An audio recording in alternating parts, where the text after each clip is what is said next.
This is part 15 of our Minish Cap walkthrough, and there at the end of part 14, you saw that we couldn't go any deeper into Misery Mire. Or, there you go. Your mind's back on it. Yeah, you're thinking about Misery Mire, baby. Yeah, cast your wilds, I should say, without getting something to run through the swamp quickly.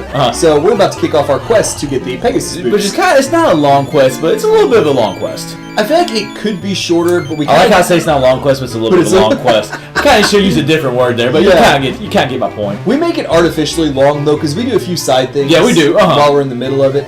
I will say though, I wish that we got the ability to warp around. Oh yeah, we'll get it like a little bit later on here. Actually, we'll get after the next dungeon, but it would kind of been nice if it had been earlier in the game. It definitely will, because you're about to see us kind of do a lot of running around.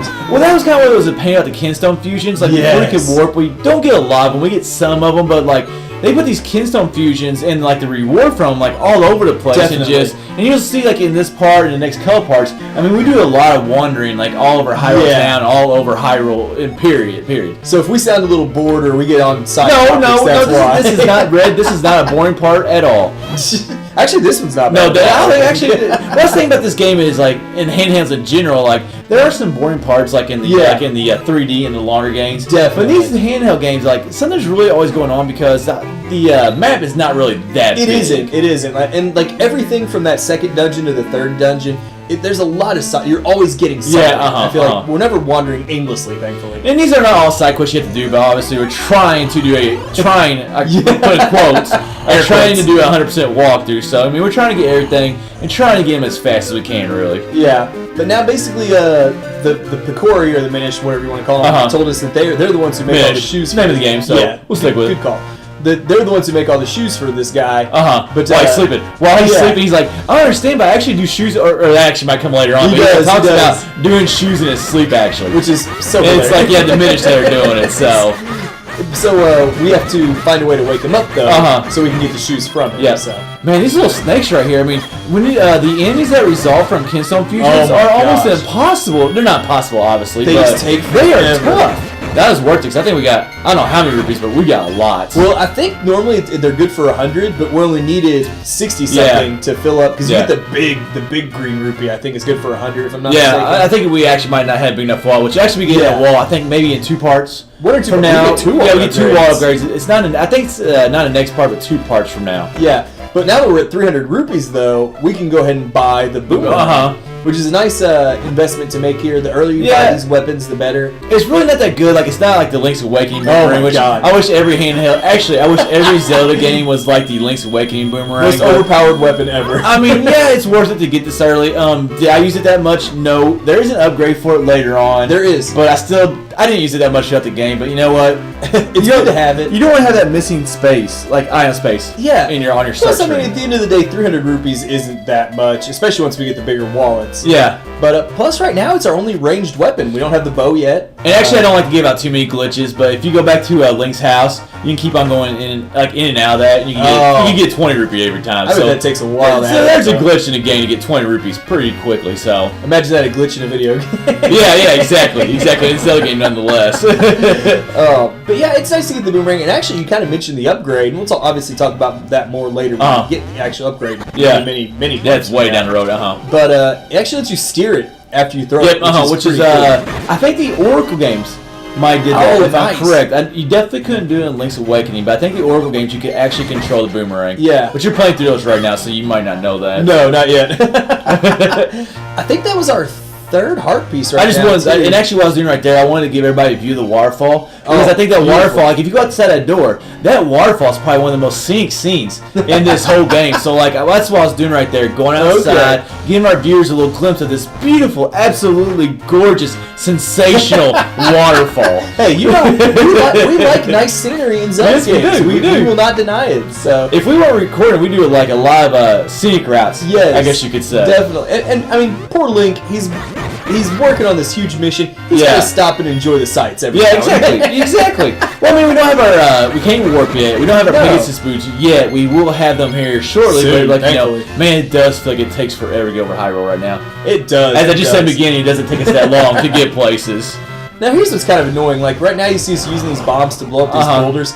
Here in, like, one or two parts, we're going to go visit Switchblade or Swingblade or whatever the guy's name is. Yeah, it's one of the blades. And he gives us a sword upgrade that lets us break boulders and pots. Uh-huh. So it's kind of annoying having to waste the... Well, that still won't work on those rocks, though. Oh, that's still not No, it works on jars. The jars definitely. It works on, like... We'll see some boulders later on in Castle Wilds. Like, they look like square rocks. It works on those, but those rocks right there, you actually have to blow those up because you can see like a crack in them. Gotcha. I figured the sword upgrade would work on those too, but yeah. And I'm upset about this little part right here. Now, I don't know why this bomb didn't work on the wooden door, but it makes perfect logical sense to me that bomb actually, it never even the bomb just disappeared. That makes no sense whatsoever, but maybe it would have worked. Like, well, I just want yeah, exactly. It might have worked actually now thinking about it. But, you ruined it. Oh well, dang it. I just want to say because it's something stupid I did. It definitely is. It's like bombs that are blowing up boulders and things like that, but it won't blow up a wooden door. Yeah. I mean, it makes no sense, but like, you know, I'm not craftsmanship, I guess. You know, since it did happen, we'll just say you can get out that way. And if you happen to do it, it doesn't work in your game, then you must have got a bad copy of the game. Definitely. I remember laying that bomb, I was like, darn it. Well, it's such an easy mistake to make, though. You think almost every Zelda game, A button interacts with things. Well, actually, that's right. It was the A button. You're right. And in this one, it's A can, but normally most things go to the right button. R button. The A button's the bomb button right there. So yeah. And by the way, who has a cow in their house? Like, I mean, I understand like a barn, but that dude has like a cow living in his house. That would stink incredibly bad. Speaking of cows, man, Eslo, his little comment there is like, these cows look I'm surprised. delicious. Yeah, I'm surprised Nintendo put that in there. Actually, they clearly don't support vegetarians. I mean, like every once in a while you get that comment, you're like, my lord, Nintendo, I can't believe you said that. This game's and that's kind of I mean, there's probably some vegetarians that are pretty peed off by that comment right there. PETA is gonna have a conversation with. I'm surprised they haven't. Don't say it out loud. They might. One of the million of our viewers might be a PETA person. Yeah. To see this and complain to Nintendo. Oh, that'd be horrible. About a game you made. Actually, this game was not made too long ago.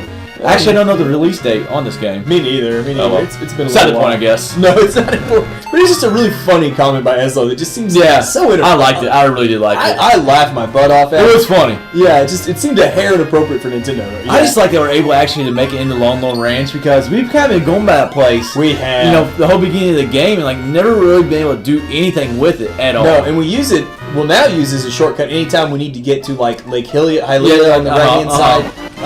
We can just cut through Lon Lon Ranch. Yeah. It kind of opened up things, getting that key back to what's his name, Marin. Yeah, Talon and Marin, I think. No, Marin's Link's Awakening. Oh, okay, Talon and shoot, it might be Marin actually. I kind of get those because it was Marin and Talon. Yeah, I don't know. I don't know either. It's so easy to get confused. You know, if you're thinking about it, though, you open up a lot of the map pretty early in this game. I mean, like we're already going we've only beat 2 dungeons. And we're already going over to like the east side to open that all up. We are. I mean, there's very little things, like you said, once you got through the second dungeon, things really do open up for you a little bit. Not that there's a ton you can do there necessarily, but at least you can go and explore. Yeah, you can go explore. Yeah, I just love that those tornadoes, man. They made like a parachute, or I guess it would be parachuting actually. Yeah, it is. I just love that.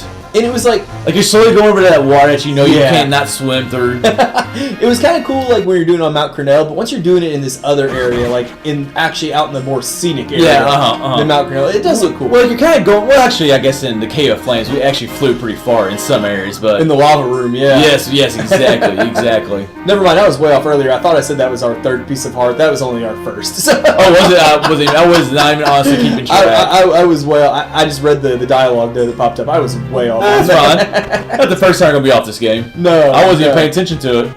I was like, harpies. Yeah, we got harpies in this part. You mentioned this, and we were prepping a little bit for this classic witch theme. Oh, I love it. Definitely, I love how little things like that seem to survive from game to game. They're not big things, and this was just a tad bit different too. Like it's not a remix. Well, I guess it kind of is a remix, but it's the exact same thing. It's not the exact same thing, but it's the same thing, just a little bit different. A little different. And I just like that. And also, this worked out really well. That mushroom cost 60 rupees. Guess how many you had when you walked in? Yeah, I got lucky right there. It worked out. I wonder if I knew that or not, though. Most things don't work out perfectly, but this is a perfect ending to part 15 of the Minish Cap.